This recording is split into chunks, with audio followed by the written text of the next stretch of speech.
Welcome to health file. స్త్రీలలో సంతానలేమి సమస్యలు ఉన్నా లేకపోతే బ్లీడింగ్ డిజార్డర్స్ ఉన్నా పీరియడ్స్ ఇర్రెగ్యులర్గా ఉన్న ప్రధానమైన సమస్యల కారణంగా ఎండోమెట్రియాసిస్ని కూడా చెప్పుకోవచ్చు. ఎండోమెట్రియాసిస్ మీద అవగాహన తక్కువనే అనుకోవచ్చు.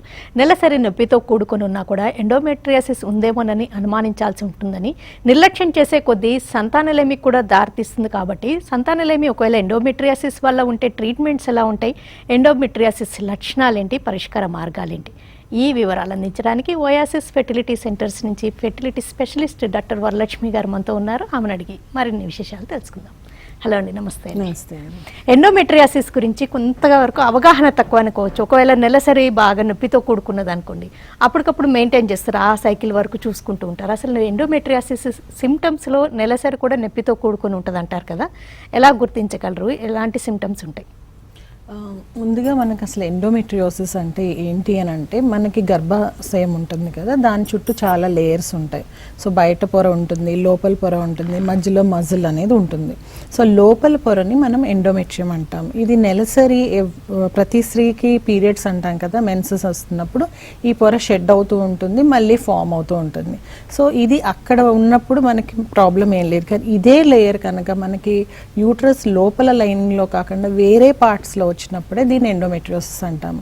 సో యూజువల్గా అది ఓవరీస్ మీద రావచ్చు, ట్యూబ్స్ మీద రావచ్చు, వెజైనాలో రావచ్చు, లేదా ఇంటెస్టైన్ మీద రావచ్చు, ఎక్కడికైనా వెళ్ళచ్చు. ఈవెన్ లంగ్స్, బ్రెయిన్ కూడా వెళ్ళే అవకాశం ఉంటుంది. సో ఈ వేరే అదర్ దెన్ యూట్రస్లో ఉన్నప్పుడు దీన్ని ఎండోమెట్రియోసిస్ అంటాము.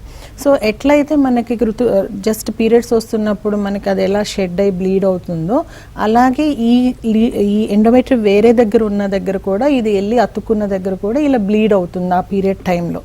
ఆ బ్లీడ్ అయినప్పుడు ఏమవుతుందంటే, అదే కనుక మనకి కడుపు అంటే పెల్విస్లో కనుక ఉంటే ఏమవుతుందంటే, ఆ బ్లీడింగ్ వల్ల అక్కడ ఇరిటేషన్ అనేది వస్తుంది. పెరిటోనియం ఇవన్నీ ఇరిటేట్ అవుతాయి, ఆ చుట్టుపక్కల ఆర్గన్స్ అన్ని ఇరిటేట్ అయి పెయిన్ లాగా రావచ్చు.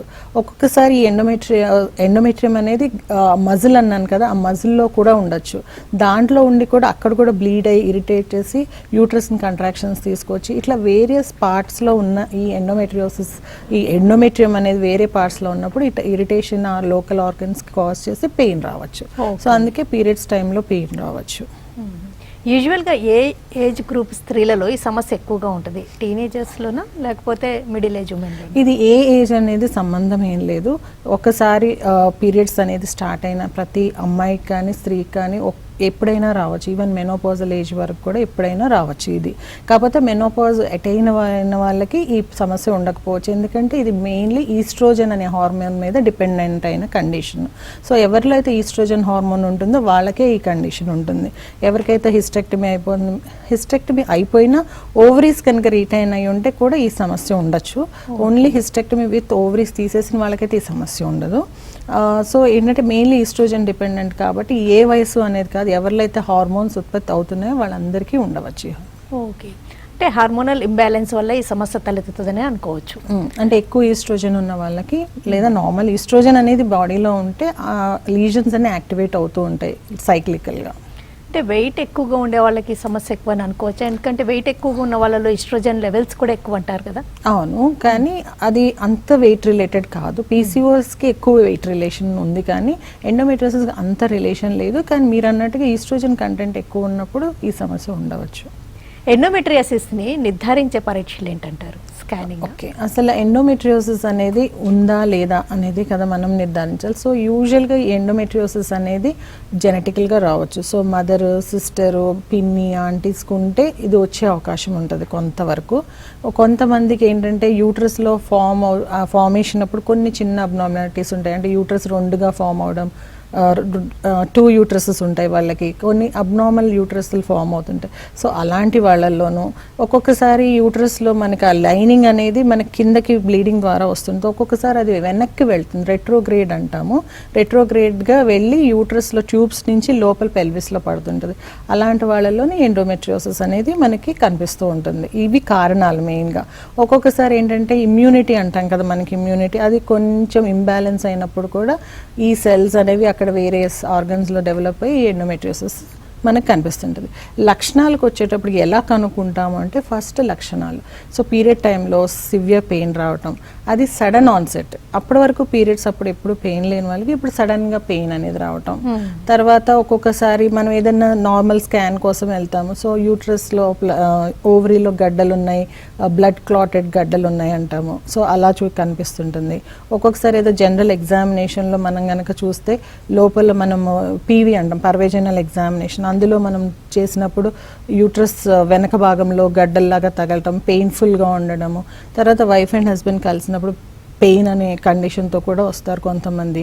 సో ఇలా ఇన్ఫర్టిలిటీతో కూడా ప్రాబ్లమ్స్ రావచ్చు, ఎందుకంటే లోపల ఈ బ్లడ్ క్లాట్స్ ఎక్కడైతే ఉన్నాయో అవి అతుకుల్లాగా కూడా ఫామ్ అయ్యే, ఎందుకంటే అక్కడ బ్లీడ్ అవుతుంది, అది హీల్ అయ్యేటప్పుడు ఎడెషన్స్ అంటాం, అతుకులు ఫామ్ అవుతాయి.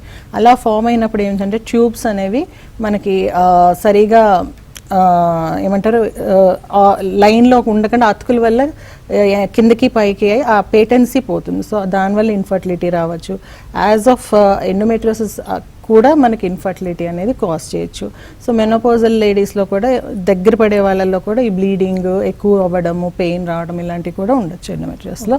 అండ్ మనం డయాగ్నోసిస్ చేయడం అనేది టెస్ట్ ద్వారా, సో మెయిన్ క్లినికల్ ఎగ్జామినేషను, తర్వాత అల్ట్రాసౌండ్ ద్వారా, మరి కొంతమందికి అయితే అవసరమైతే లాప్రోస్కోపీ ద్వారా, ఎంఆర్ఐ పరీక్ష ద్వారా నిర్ధారణ చేయొచ్చు. ఓకే. బర్త్ కంట్రోల్ పిల్స్ కానీ లేకపోతే ఫెర్టిలిటీ మెడిసిన్స్ వల్ల కూడా ఈ సమస్య అరైజ్ అయ్యే రిస్క్ ఉంటుందా? ఫర్టిలిటీ మెడిసిన్స్ వల్ల రిస్క్ ఏమి ఉండదు. అంటే మామూలుగా ఈ కండిషన్ అనేది ఈస్ట్రోజన్ ఎక్కువైనప్పుడే మనకి ఈ సమస్య అనేది తయారవుతుంది. సో బర్త్ కంట్రోల్ పిల్స్ యాక్చువల్గా దానికి ట్రీట్మెంట్ లాగా ఉపయోగపడుతుంది.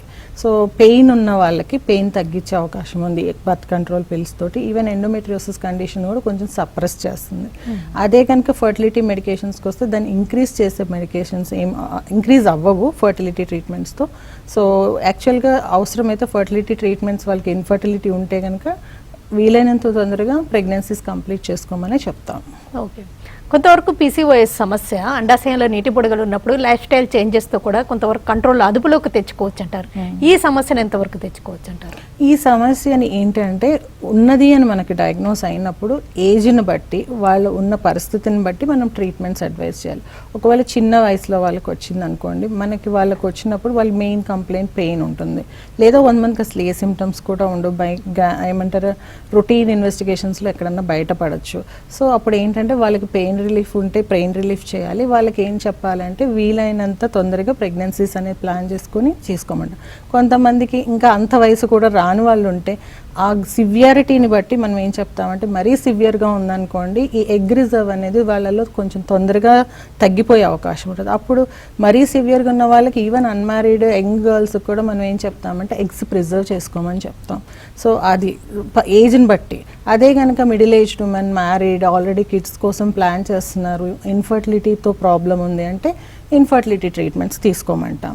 లేదు ఓన్లీ పెయినే కావాలి, పిల్లలు అన్నీ అయిపోయి మాకు పెయిన్తో తట్టుకోలేకపోతున్నాము అంటే మెడికేషన్స్ లేదా సర్జికల్ ట్రీట్మెంట్స్ ఇవ్వచ్చు.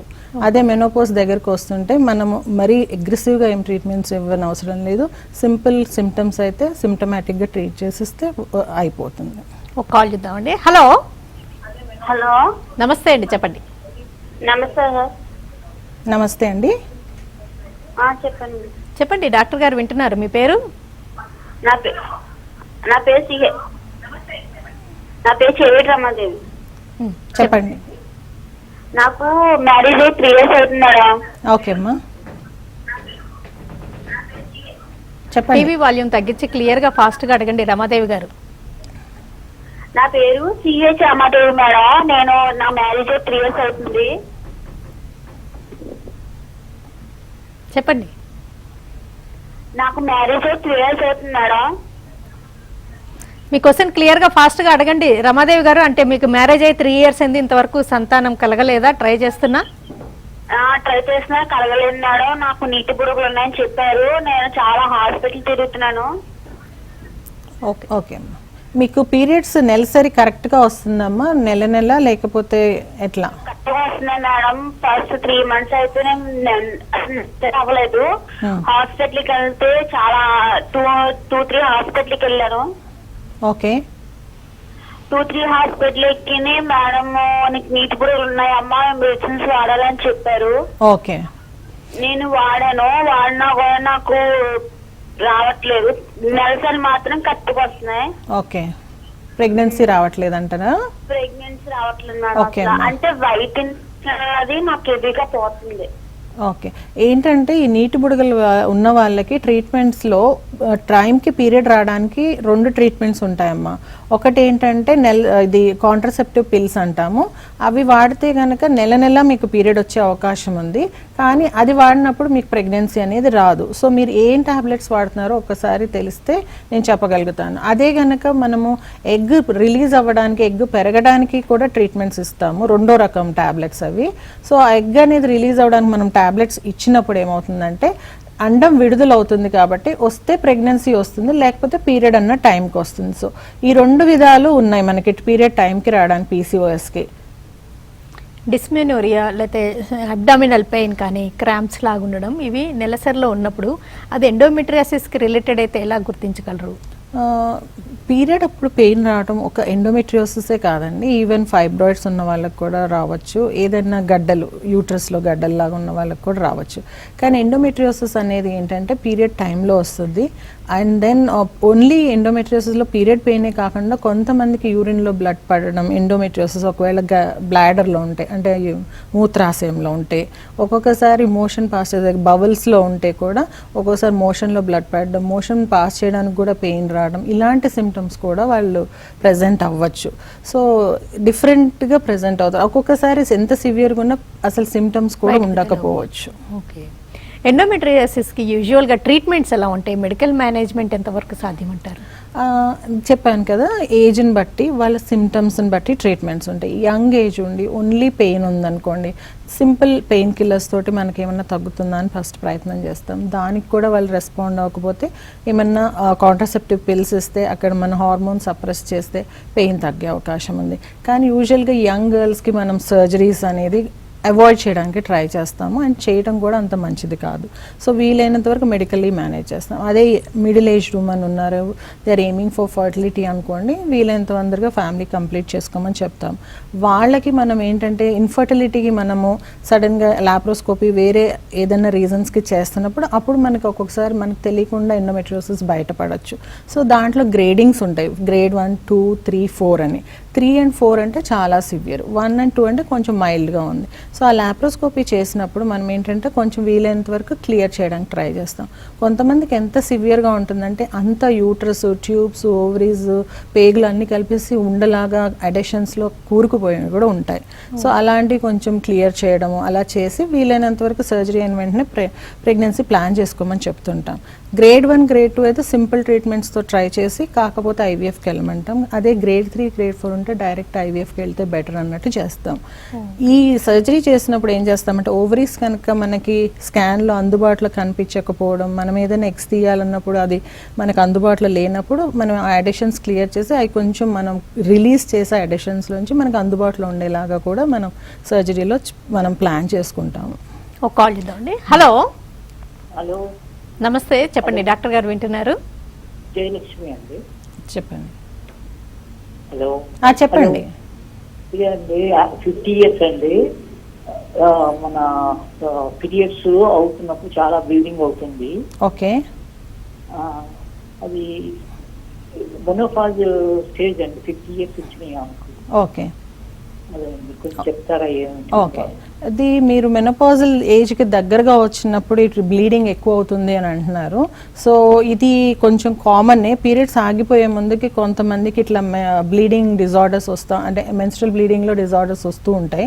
సో ఆ ఏజ్ని బట్టి మనము ఒకసారి ఎగ్జామిన్ చేయాలి తనని, అంటే మెడికల్గా ఏమన్నా ప్రాబ్లమ్స్ ఉన్నాయా, బీపీ, షుగర్ లాంటివి, అండ్ దెన్ యూట్రస్లో ఏమన్నా గర్భసంచిలో ఏమన్నా ప్రాబ్లమ్స్ ఉన్నాయా, లైక్ ఫైబ్రాయిడ్స్, పాలిప్స్ ఇలాంటివి ఏమన్నా ఉన్నాయా అనేది ఒకసారి చూసుకోవాలి. ఎండోమెట్రియోసిస్ అంతగా ఆ ఏజ్లో అంత అగ్రెసివ్గా ఉండకపోవచ్చు. సో రీజన్ ఏంటి అని కనుక్కొని దానికి అకార్డింగ్లీ ట్రీట్మెంట్ ఇవ్వాలి. అదే కనుక ఒక్కొక్కసారి ఏ రీజన్ లేకుండా కూడా మనకి బ్లీడింగ్ అవ్వచ్చు, దాన్ని డిస్ఫంక్షనల్ యూట్రైన్ బ్లీడింగ్ అంటాము. సో ఏ రీజన్ వల్ల అవుతుంది అనే దాన్ని బట్టి ట్రీట్మెంట్ ఉంటుంది. నెక్స్ట్ కాల్ చేద్దామండి. హలో. హలో, నమస్తే, చెప్పండి. రెగ్యులర్ పీరియడ్ రావట్లేదు మేడం. ఓకే అమ్మా, మీ ఏజ్ ఎంత? నా ఏజ్ 23 మేడం. ఓకే, ఇంతకు ముందు వచ్చేవా, ఈ మధ్య రావట్లేదు అంటున్నారా? అవును మేడం, 5 months నుంచి రావట్లేదు మేడం కరెక్ట్ గా. అలా టెస్ట్ చేసుకుంటే నో ప్రెగ్నెన్సీ మేడం. ఓకే సరే, ఈ మధ్యలో మీలో ఏదన్నా కొత్త మెడిసిన్స్ వాడటం కానీ, వెయిట్ గెయిన్ అవ్వడం కానీ, అన్వాంటెడ్ హెయిర్ రావడం కానీ ఏదన్నా మార్పులు ఉన్నాయా? హలో, వాడండి మేడం. లేదా? సరే, మరి ఒకసారి మీరు ఏంటంటే ఒక గైనకాలజిస్ట్ దగ్గరికి వెళ్ళి హార్మోనల్ టెస్ట్లు కొన్ని, అవసరమైతే అల్ట్రాసౌండ్ ఒకటి చేయించుకోండి. సో థైరాయిడ్, ప్రొలాక్టిన్ ఇలాంటి టెస్ట్లు, హార్మోనల్ టెస్ట్లు చూస్తారు. ఈవెన్ ఒక స్కాన్ చేసి చూస్తారు, ఏమన్నా పాలిసిస్టిక్ ఓవరీస్ ఉన్నాయా ఏంటి అనేది కూడా చెక్ చేసి చెప్తారు. ఇంకేదైనా రీజన్ వల్ల ఈ పీరియడ్ డిలే అవుతుందా అని తెలుసుకొని దానికి అనుకూలంగా మనం ట్రీట్మెంట్ ఇవ్వచ్చు. మోస్ట్ ప్రాబబ్లీ పాలిసిస్టిక్ ఓవరీస్ ఒకేసారి ఇర్రెగ్యులర్ పీరియడ్స్ అనే కూడా ఒక్కొక్కసారి సడన్గా కూడా డెవలప్ అవ్వచ్చు. అంతకుముందు రెగ్యులర్గా ఉండి ఇప్పుడు మీ బాడీలో వచ్చిన కొన్ని చేంజెస్ వల్ల కూడా అది ఇప్పుడు ఇర్రెగ్యులర్ పీరియడ్స్ కాజ్ చేయొచ్చు. సో ఏంటి రీజన్ అనేది చూసుకొని దాన్ని ట్రీట్మెంట్ చేయాలి. నెక్స్ట్ కాల్ చేద్దాం. Hello hello hello madam. నమస్తే, చెప్పండి, డాక్టర్ గారు వింటున్నారు. మేడం, నాకు 9 months అవుతుంది మ్యారేజ్ అయ్యి. 5 months నుండి బ్లీడింగ్ రెగ్యులర్ గా రావట్లేదు. అవును, ఓకే అమ్మా. అంతకుముందు రెగ్యులర్గా ఉండి ఇప్పుడు రావట్లేదు అంటే మెయిన్ మనం చూసుకోవాల్సింది ఏమన్నా వెయిట్ గెయిన్లో చేంజెస్ వచ్చాయా, లేకపోతే మన హార్మోన్స్లో ఏమైనా ఇంబ్యాలెన్స్ వచ్చిందా, ఇవన్నీ చూసుకొని దానికి అనుకూలంగా మనం ట్రీట్మెంట్ తీసుకోవాలమ్మా. If you are planning for pregnancy అయితే ఇన్ఫర్టిలిటీ స్పెషలిస్ట్ దగ్గరికి వెళ్ళి ఎందుకు ఈ పీరియడ్స్ రెగ్యులర్గా వస్తున్నాయి, దానికి రీజన్ ఏంటి, దాన్ని రెక్టిఫై చేసుకోవడము. లేదు మీకు పీరియడ్స్ అంటే ప్రెగ్నెన్సీ కావాలి అని అంటే ఇంకా దానికి అనుకూలంగా ఓవ్యులేషన్ ఇండక్షన్స్ అవి తీసుకోవడం మంచిదమ్మా. Next call. Hello hello madam, నమస్తే. చెప్పండి అమ్మా. గర్భసంచిలో పుండు ఉందని మొన్న అల్ట్రా స్కానింగ్ తీపిచ్చాం మేడం. ఓకే, తీపిస్తే గడ్డలు ఉన్నాయని అంటున్నారు మేడం. ఎందుకో ఏంటో స్క్రీన్ మీద నెంబర్ వస్తే టీవీలో చూసి ఫోన్ చేస్తున్నాం మేడం. ఓకే అమ్మా. గర్భసంచిలో మీ వయసు ఎంతమ్మా? నా వయసు 38 మేడం. విమల, నేను హైదరాబాద్ నుంచి మాట్లాడుతున్నా మేడం. ఓకే, పిల్లలు ఉన్నారా? 2 బాబులు మేడం. ఓకే, అయితే మీకు యూజువల్గా ఈ గడ్డలు అనేవి 35 ఏళ్ళు దాటిన వాళ్ళలో స్టార్ట్ అవుతాయమ్మా. సో మీరు 38 ఏళ్ళు అంటున్నారు కాబట్టి యూట్రస్లో ఫైబ్రాయిడ్స్ అనేవి తయారైనట్టున్నాయి. కానీ అది ఊరికే స్కానింగ్లో కనిపించినందుకు మీరు వరి అవ్వాల్సింది ఏం లేదు. దానివల్ల మీకు సివియర్గా కడుపు నొప్పి వస్తున్నా, లేకపోతే బ్లీడింగ్ ఎక్కువ అవుతున్నా, ఇలాంటి కండిషన్స్ ఏమన్నా ఉంటేనే మీరు ఆ గర్భసంచిలో గడ్డలు తీయించుకోవడమా లేకపోతే గర్భసంచి తీయించుకోవడమో చేయాలి. లేకపోతే అది గర్భసంచి గోడలో ఉండి మనకి లోపల యూట్రైన్ క్యావిటీ అంతా బాగానే ఉంది కానీ ఓన్లీ బ్లీడింగ్స్ ఇట్లా ప్రాబ్లం అవుతుందంటే మెరీనా అని ఒక కాయిల్ ఉంది, అదైనా వేసుకొని చూడొచ్చు. సో గర్భసంచిలో గడ్డలు ఉన్న వాళ్ళందరూ ఆపరేషన్ చేయించుకోవాల్సిన అవసరం లేదు. సిమ్టమ్స్ లేకపోతే ఏమీ వరి అవనవసరం లేదు. రెగ్యులర్గా చెకప్స్ చేసుకుంటూ అవి పెరుగుతున్నాయా ఎలా ఉన్నాయని చెక్ చేసుకోవడం చాలు. లేదు సిమ్టమ్స్ ఉన్నాయి అంటే అది మెడికల్ మేనేజ్మెంట్ కానీ లేదా మన మెడికల్ మేనేజ్మెంట్కి తగ్గకపోతే సర్జికల్ మేనేజ్మెంట్ అంటే సర్జరీ చేయించుకోవాల్సిన అవసరం వస్తుంది. ఒక్కోసారి ఎండోమెట్రియల్స్ థిక్నెస్ అనేది ఎక్కువగా ఉంటే ఒక్కోసారి అది క్యాన్సర్కి ఇండికేషన్ అంటారు, అది కరెక్టేనా? అవునండి, ఎండోమెట్రియంలో నార్మల్గా మనకి పీరియడ్ అయినప్పుడు పల్చగా ఉంటుంది. సో 2 mm నుంచి 3 mm 4 mm ఆ రేంజ్లో ఉంటుంది. సో పీరియడ్ డేస్ పెరిగే కొంది ఫాలిక్యులర్ ఫేజ్ అంటాము, దాంట్లో ఎండోమెట్రియం గ్రో అవుతూ ఉంటుంది. ఒక్కసారి ఓవ్యులేషన్ అయ్యాక సెక్రేటరీ ఫేజ్ అంటాము. సో అక్కడ ఎండోమెట్రియం అదే థిక్నెస్లో కొంచెం తగ్గిన థిక్నెస్ అలా ఉంటుంది. ప్రెగ్నెన్సీ వస్తే అది కంటిన్యూ అవుతుంది, ఇంప్లాంట్ అవుతుంది ఎంబ్రియో అక్కడ, అది ఇంకా కంటిన్యూ అవుతుంది. లేదు మనకి ప్రెగ్నెన్సీ రాలేదు అంటే అది షెడ్ అయిపోతుంది. సో ఈచ్ పీరియడ్లో మనకి సైకిల్లో డిఫరెంట్ థిక్నెస్లో ఉంటుంది.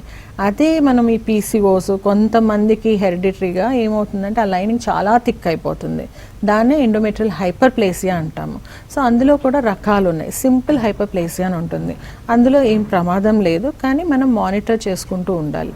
వితౌట్ ఏటీపీ అని అంటారు దాన్ని, సింపుల్ హైపర్ప్లేసియా వితౌట్ ఏపీ అంటే నార్మల్ హైపర్ప్లేసియా ఉంది కానీ అందులో అబ్నార్మల్ సెల్స్ ఏమీ లేవు. ఇంకొక రకం ఏంటంటే హైపర్ప్లేసియా విత్ ఏటిపికల్ సెల్స్ అంటారు, అదేంటంటే క్యాన్సర్కి దారి తీసే టైప్ ఆఫ్ హైపర్ప్లేసియా. దాన్ని మటుకు మనము క్యూర్ చేసుకోవడానికి అంటే మెడికల్గా చేయొచ్చు, లేదా మెడికల్గా మానిటరింగ్ చేసుకోలేని వాళ్ళు అంత పిల్లలు కనడం అంతా అయిపోయింది అనుకుంటే హిస్టరెక్టమీ చేసుకోవడం బెటర్, మానిటరింగ్ చేసుకోలేని వాళ్ళు.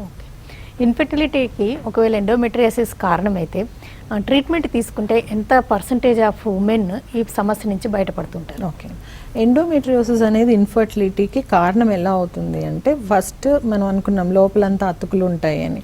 దానివల్ల మనకి ట్యూబల్ పేటెన్సీ పోతుంది ఒక్కొక్కసారి. అది అతుకుల వల్ల ట్యూబ్ వంకర పోతుంది, సో అప్పుడు ఆ పేటెన్సీ పోతుంది. సో దానివల్ల ఇన్ఫర్టిలిటీ రావచ్చు. రెండోది ఈ బ్లడ్ క్లాట్స్ ఫామ్ అవుతాయి ఓవరీలో. అది ఎవ్రీ టైం పీరియడ్ వచ్చినప్పుడు బ్లీడ్ అవుతుంది, మళ్ళీ పీరియడ్ తగ్గిపోయాక అది ష్రింక్ అవుతుంది. సో ఫైబ్రోసిస్ ఫామ్ అవుతుంది. ఆ ఫైబ్రోసిస్ వల్ల ఏమవుతుందంటే ఓవరీ సైజ్ తగ్గటము, ఆ పక్కన టిష్యూ ఓవరీ అంతా డిస్ట్రాయ్ చేస్తూ ఉంటుంది.